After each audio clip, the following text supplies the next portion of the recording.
இறை இயேசுவில் எனக் அன்பார்ந்தவர்களே, நம் ஜீவனுள்ள தேவனின் உயிருள்ள வார்த்தைகளை தினமும் கேட்பதன் மூலம் உங்களுக்கு நன்மையும் ஆசையும் உண்டாவதாக. இன்றைக்கு நம் உள்ளத்தில் ஆண்டவர் பேச விரும்புகிற திருவசனம் 2 கொரிந்தியர் 9 அதிகாரம் 15 திருவசனம். கடவுளின் சொல்லொன்னா கொடைக்காக அவருக்கு நன்றி உரித்தாக்குக. இறை இயேசுவில் எனதருமை நண்பர்களே, உங்கள் அனைவருக்கும் நம் இயேசுவின் அன்பை உரித்தாக்குகின்றேன். நன்றி. நன்றி என்பது பயன் அடைந்தவர்கள் காட்ட வேண்டிய கடமை. நம்மை படைத்து காக்கின்ற கடவுளுக்கும் நாம் வாழ பயன்படுத்த படைக்கப்பட்ட இந்த பிரபஞ்சத்திற்கும் நன்றி என்று தினசரி நாம் நன்றி கூற வேண்டும். நாம் ஆராதிப்பது ஜீவனுள்ள, நம்மோடு உரையாடுகின்ற, நம் உணர்ச்சிகளை புரிந்து கொண்டு பதில் தருகின்ற இயேசுவை. நம் பெரும் சொத்தே அவர்தான். நம் சொத்து என்று கூறுவதை பார்க்கிலும் அவர்தான் நம்மை தேர்ந்து கொண்டு சொந்தமாக்கிக் கொண்டார் என்று கூறுவதுதான் சரியாக இருக்கும். அவர் தந்திருக்கின்ற இந்த உயிருக்காக, நல்ல கை கால்களுக்காக, படிப்புக்காக, வேலைக்காக, குடும்பத்திற்காக, வீடு, வாகனம், பிள்ளைகள், மற்ற எல்லா ஆசீர்வாதங்களுக்காக நாம் அவருக்கு நன்றிகள் பல செலுத்த வேண்டும். எத்தனையோ ஆசீர்வாதங்களை உங்கள் வாழ்க்கையில் செய்திருப்பார் இல்லையா நம் இயேசு? அதில் மிகவும் முக்கியமான தலையாய பரிசு என்று எதை கருதுகிறீர்கள்? இந்த உலக ரீதியாக நீங்கள் அனுபவிக்கும் எந்த ஆசீர்வாதமும் கிடையாது. அவையெல்லாம் நிரந்தரமல்ல, ஒரு நாள் நிச்சயம் அழிந்து போக கூடியவை.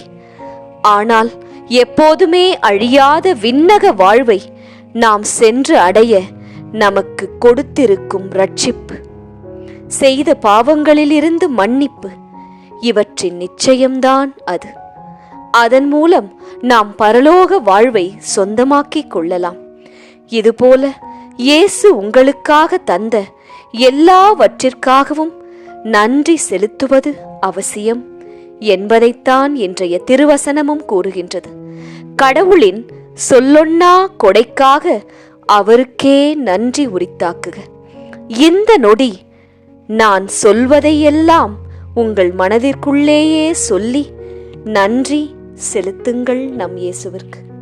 இயேசுவே, நீர் தந்த அனுபவங்களுக்காக நன்றி, வாய்ப்புகளுக்காக நன்றி, உறவுகளுக்காக நன்றி, பாடங்களுக்காக நன்றி, செல்வங்களுக்காக நன்றி, ஆரோக்கியத்திற்காக நன்றி, மகிழ்ச்சிக்காக நன்றி, நினைவுகளுக்காக நன்றி. நன்றி, நன்றி, நன்றி இயேசுவே.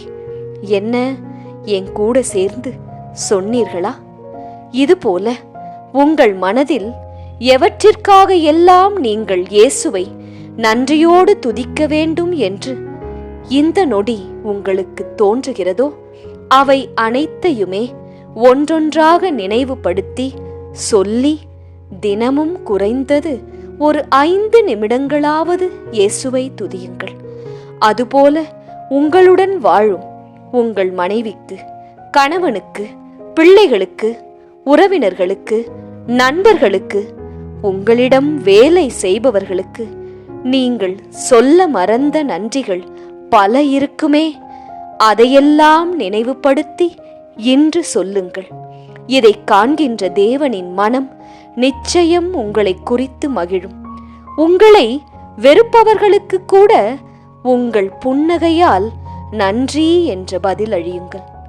உங்கள் வாழ்க்கை எந்த பிரச்சனையும் இல்லாமல் மாறும், சந்தோஷமாக இருக்கும். ஜெபிக்கலாமா? இயேசுவே, நீர் எங்களுக்கு இன்று வரை அருளிய சொல்ல முடியாத ஈவுக்காக உமக்கு நன்றி செலுத்துகின்றோம். எங்களை பாதுகாத்து நடத்தும் தேவனே.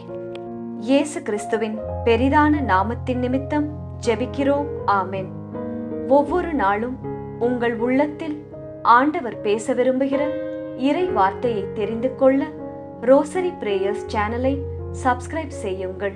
மேலும் உங்கள் நண்பர்கள் மற்றும் உறவினர்களுடன் ஷேர் செய்யுங்கள். நன்றி.